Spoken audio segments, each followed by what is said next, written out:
we're gonna get a lot of baking done in this video.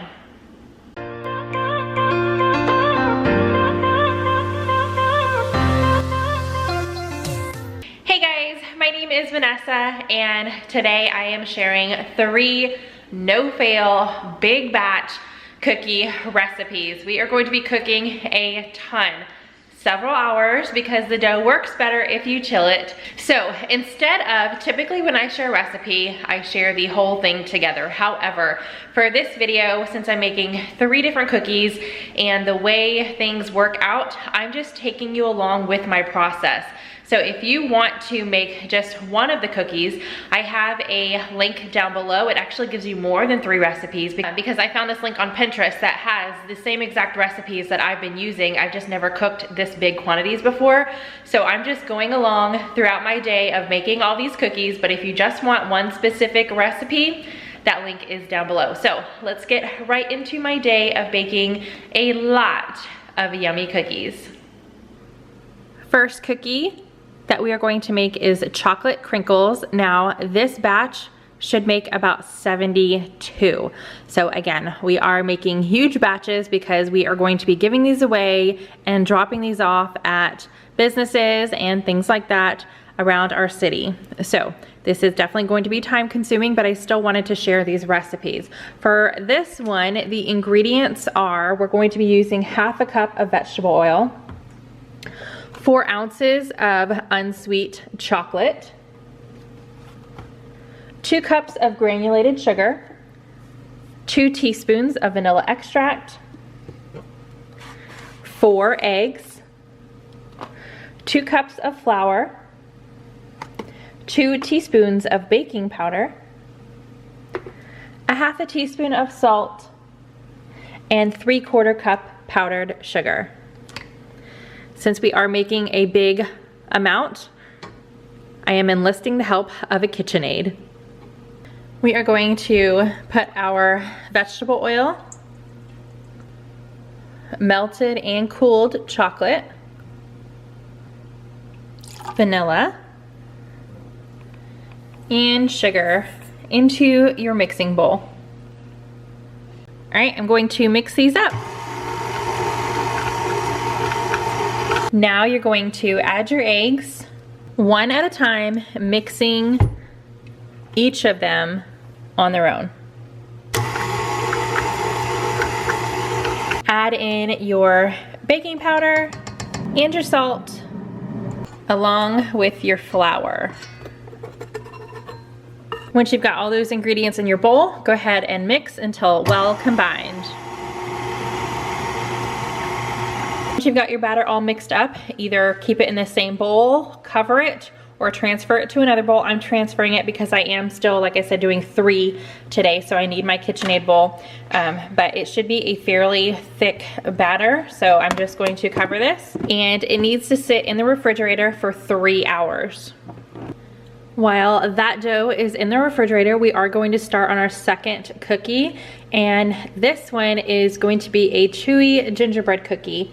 This recipe is going to make about 90 or so. That is a lot of cookies. Again, we are bulk cooking for gifting. So for this recipe, you are going to need 1 cup plus 2 tablespoons of butter, 1 cup of brown sugar, 1 egg, 1/4 cup plus 2 tablespoons of molasses. I keep my molasses in a bag because it is super sticky and it drips very easily, just in case you were wondering why it is sitting in a little baggie. 2½ cups of flour, 2¼ teaspoons of baking soda, 1/2 teaspoon of coarse kosher salt, 1 tablespoon of ground ginger, 1 tablespoon of cinnamon, 2 teaspoons of cloves, 1½ teaspoons of nutmeg, 1/2 teaspoon of allspice. First step is we are going to put our brown sugar, plop, and our softened butter. You could let yours sit out at room temperature. I always just zap it in the microwave for about 30 seconds. So we are actually going to beat this for several minutes on medium speed, about 5. We just want it to be light and fluffy. And that is what you want it to look like. Nice, light, and fluffy. Going to add in the egg and the molasses. And we are just going to beat that in until it's nicely mixed together.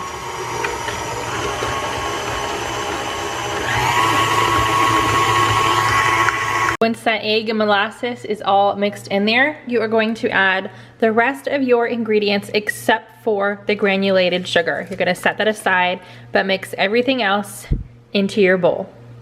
You do not need this sugar. I'm not sure why I put that with this recipe. This is the kind of sugar that you want for these cookies. I found this in the wedding baking aisle at Walmart.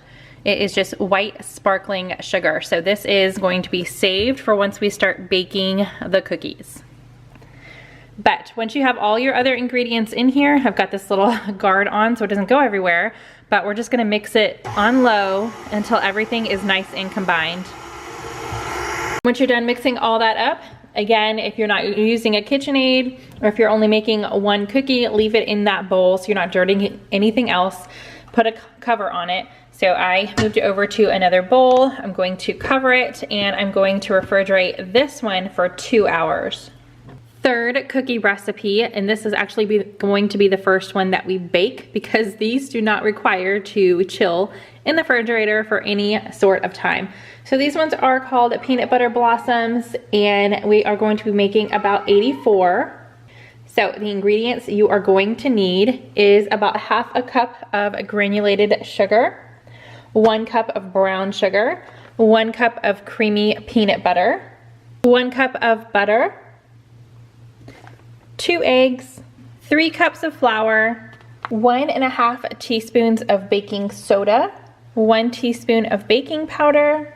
You are going to need a little extra sugar for sprinkling and then about 7 dozen. I don't think I'm going to have enough Hershey Kisses, but that's fine. I'll just make some normal peanut butter cookies. I just went ahead and picked up 2 of these party bags of the Kisses. So we'll see how far this gets me. So we are going to start by preheating our oven to 375 degrees. We are going to start by putting 1/2 cup of sugar in our bowl. The brown sugar, get your peanut butter in there also. Adding in my butter, which again I softened by putting in the microwave for 30 seconds. And I've got the eggs in there. So we are going to mix this up for a few minutes until everything is nice and combined.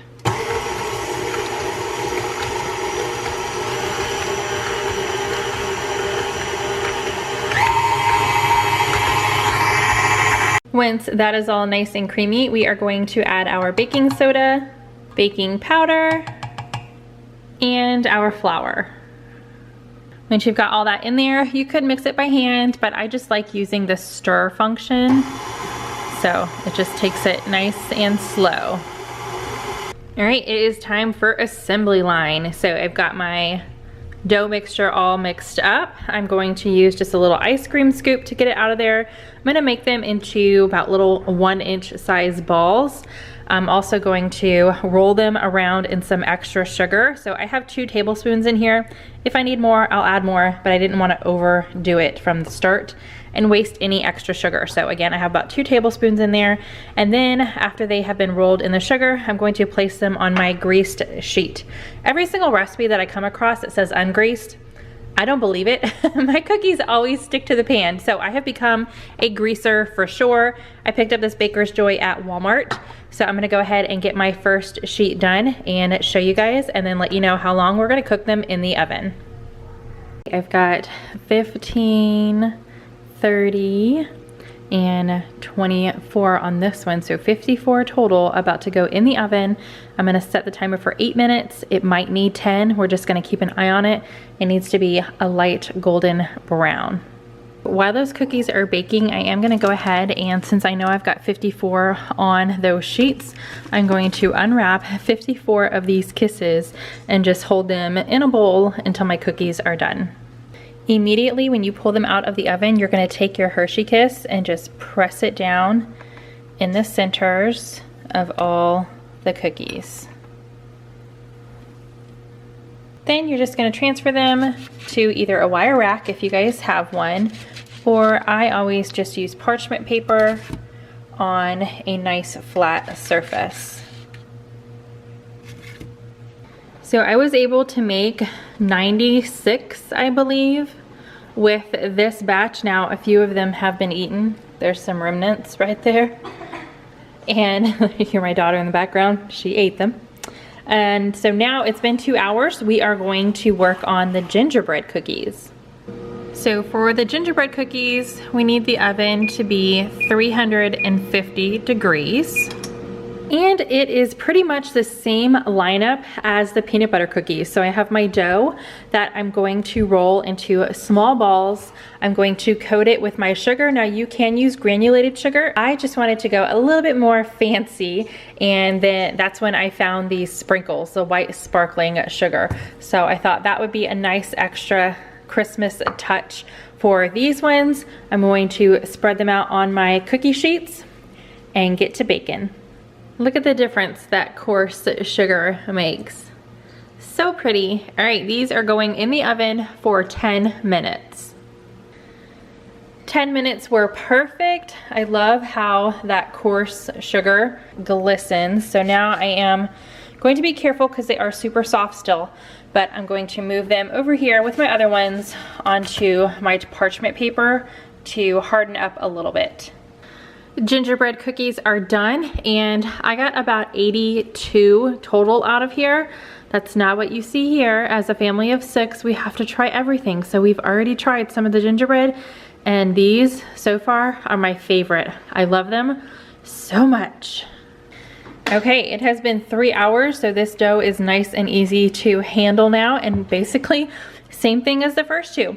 We are going to roll these into little balls, coat them with the powdered sugar, and then set them about 2 inches apart onto our cookie sheets that I have already sprayed with that Baker's Joy. All right, I've got all my cookies rolled into balls, covered in powdered sugar.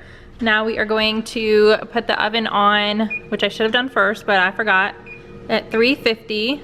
But since I've been cooking, it's not gonna take that long. All right, cookies are in the oven, and we are going to bake them for 11 minutes.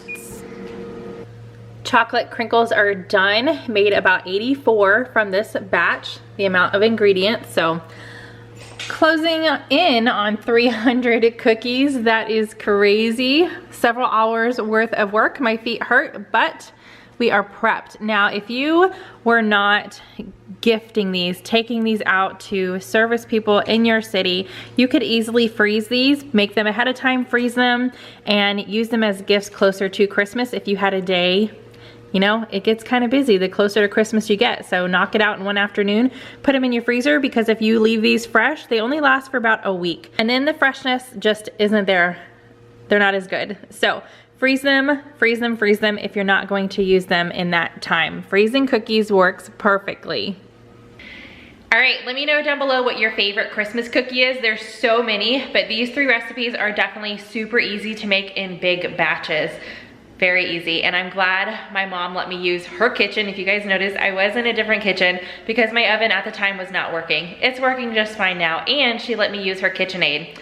That is on my wish list. I need a KitchenAid in my life. So fingers crossed, I will get one over the next year. This Christmas, next Christmas, I don't know, but it's definitely on my wish list.